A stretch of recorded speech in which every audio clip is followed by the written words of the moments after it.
नमस्कार मेरे प्यारे दोस्तों, मैं लालता मिश्रा। आज मैं आप सबको महाशिवरात्रि की पावन कथा सुनाने जा रहा हूँ।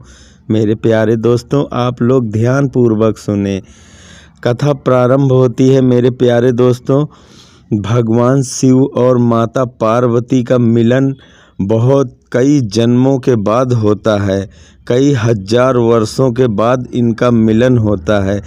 इस शिवरात्रि की प्रतीक्षा देवी देवता, देव दानव मनुष्य सभी कर रहे थे इंतजार भोलेनाथ के इस मिलन का, कि कब भगवान शिव और माता पार्वती का विवाह होगा। क्योंकि इसके पहले माता पार्वती का ये दूसरा जन्म था। इसके पहले वो राजा दक्ष की पुत्री थी सती के रूप में। भगवान शिव का उनके साथ विवाह हुआ था। विवाह के उपरांत कुछ दिनों के बाद एक दिन महादेव आए राजा दक्ष की सभा में, और जब राजा दक्ष प्रजापति थे, जब वो प्रवेश किए राज्य में, तो उनके स्वागत में सभी देवी देवता खड़े हो गए। और महादेव उनके दामाद थे, लेकिन वो भी ससुर पिता के समान होते हैं, उन्हें भी खड़े होना था। पर महादेव खड़े ही नहीं हुए, बैठे बैठे ही प्रणाम कर लिया। राजा दक्ष प्रजापति को ये देखकर बहुत क्रोध आया। उन्होंने कहा, इस असभ्य और शमशान में रहने वाले लोगों को जब बुलाओगे तो यही होगा। इनको राज्य के बारे में कुछ पता ही नहीं है कि राजा की कैसे सम्मान करना चाहिए, कैसे मर्यादा रखनी चाहिए, राज्य की गरिमा बनानी चाहिए, कुछ पता ही नहीं है। बहुत अपमान किया भोलेनाथ का प्रजापति ने।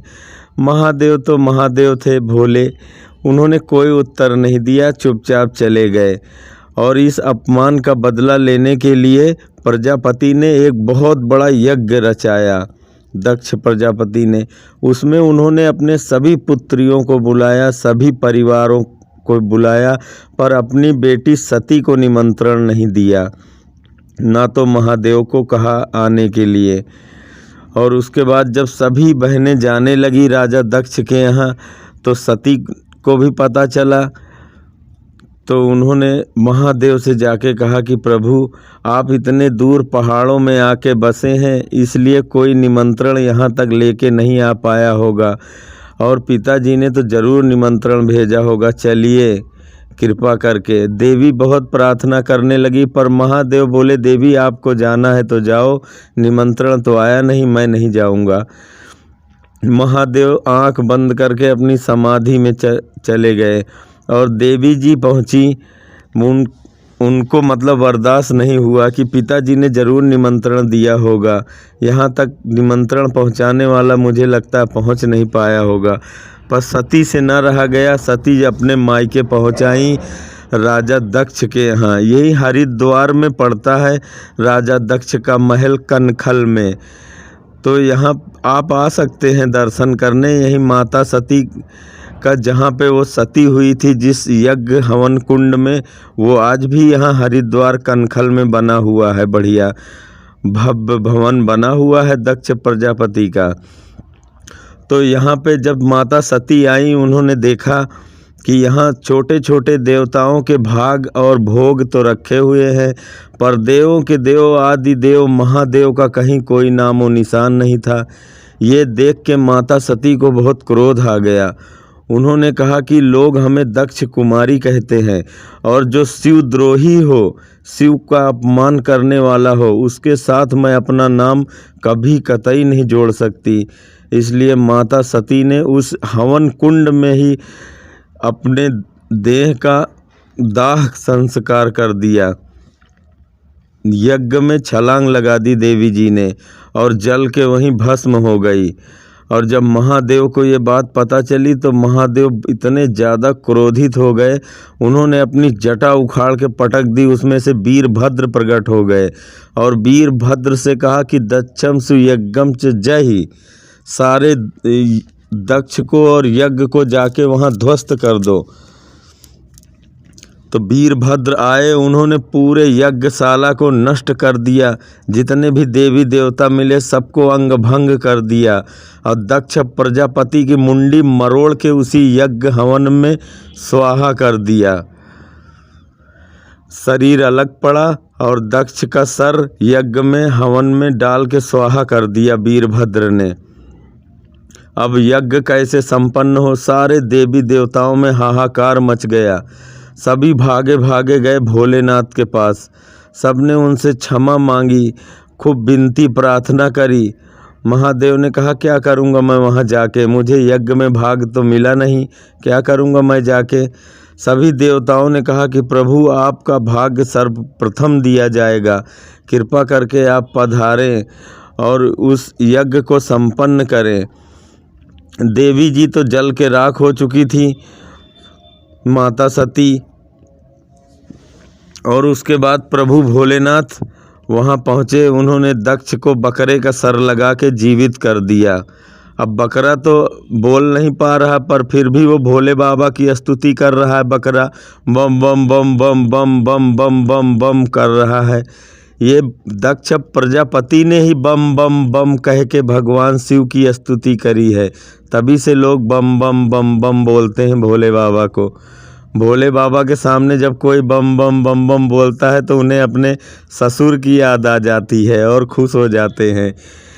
तो भोले बाबा प्रसन्न हो गए, सबको आशीर्वाद दिया। सती जी तो जल के भस्म हो चुकी थी, उनके याद में महादेव आए और अखंड समाधि लगा ली। भगवान शिव शंभु की 88,000 वर्षों की समाधि होती थी। इतने दिनों में उनकी एक समाधि खुलती थी। जब अखंड समाधि लगा ली, उसी समय एक दैत्य तपस्या कर रहा था, ब्रह्मा जी का तारकासुर। तारकासुर नाम का राक्षस ब्रह्मा जी की तपस्या कर रहा था। घोर तपस्या करके उसने ब्रह्मा जी को प्रकट कर लिया और ब्रह्मा जी से वरदान मांगा कि हे प्रभु, मेरी मृत्यु भगवान शिव के पुत्र के हाथ से हो, शंकर जी का जो पुत्र हो उसके हाथ से मेरी मृत्यु हो। उसको पता था कि भगवान शिव माता सती के वियोग में समाधि लगा लिए हैं, और उसको ये भी मालूम था कि भगवान शिव की समाधि, एक समाधि कम से कम 88,000 वर्षों की होती है। उसने कहा कि इतने दिन तो अमर ही समझो मुझे। इसलिए उसने ब्रह्मा जी से यही वरदान मांगा कि प्रभु मैं शिव के पुत्र के हाथ से मरूं, क्योंकि उसको पता था न शिव की समाधि खुलेगी और न शादी जब कब होगी, कब पुत्र होगा तो कब मैं मरूंगा, इतना तो मैं अमर ही हो गया। यह समझ के उसने हाहाकार मचा दिया पूरे धरती पे। सभी को इतना परेशान कर लिया था। सभी देवता देवी दैत्य गंधर्व किन्नर सब बेचारे उसके प्रकोप से परेशान होकर इधर उधर भाग रहे थे। देवता भी स्वर्ग खाली करके भाग गए थे।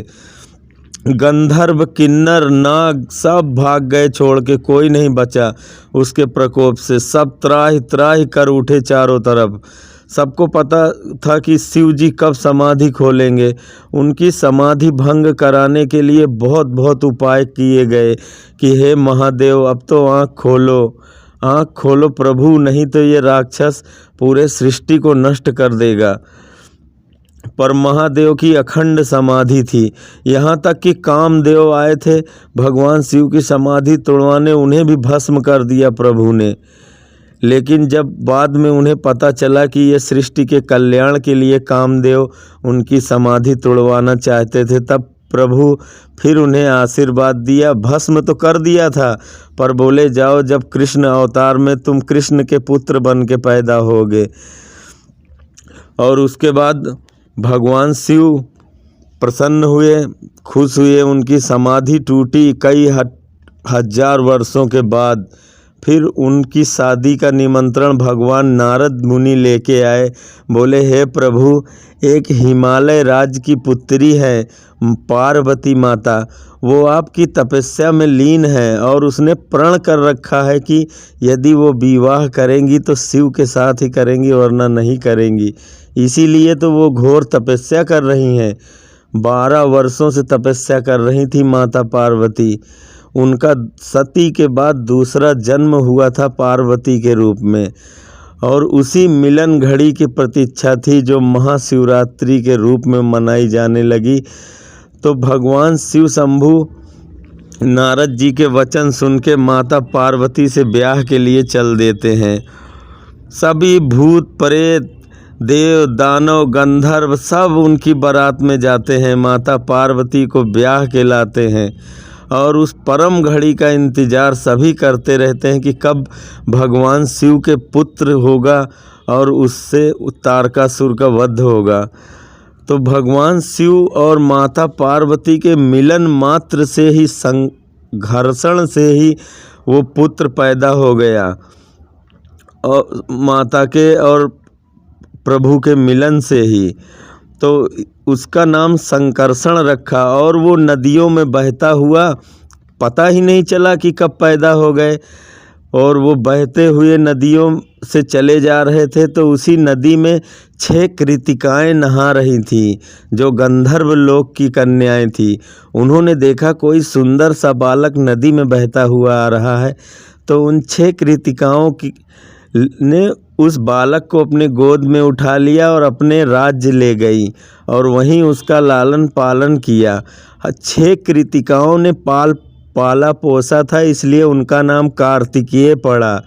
उन्हीं कृतिकाओं के नाम से ही उनका नाम कार्तिकेय पड़ा, वरना वो तो घर्षण से पैदा हुए थे, उनका नाम संकर्षण था, तो उनका नाम कार्तिकेय पड़ा। फिर उन कार्तिकेय भगवान ने तारकासुर का वध किया और उन कार्तिकेय भगवान को ही देवताओं का सेनापति बना दिया गया उस समय। और दूसरे पुत्र गणेश भगवान की कथा तो आप लोगों को पता ही है।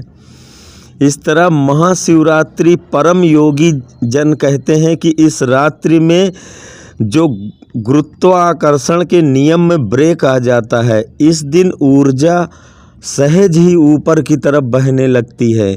इसलिए इस रात्रि के दिन किसी को सोना नहीं चाहिए, बस बैठ जाओ रीढ़ की हड्डी सीधी करके, बस कुछ भी नहीं करना है। ऊर्जा सहज रूप से ऊपर की तरफ जाने लगेगी और जो महाशिवरात्रि का परम आनंद घटेगा इस दिन आपके साथ। मेरे प्यारे दोस्तों, ऐसी और कथाएं सुनने के लिए आप हमारे चैनल को सब्सक्राइब कर सकते हैं। हम फिर मिलेंगे अपने अगले वीडियो में, तब तक के लिए जय श्री राधे कृष्ण।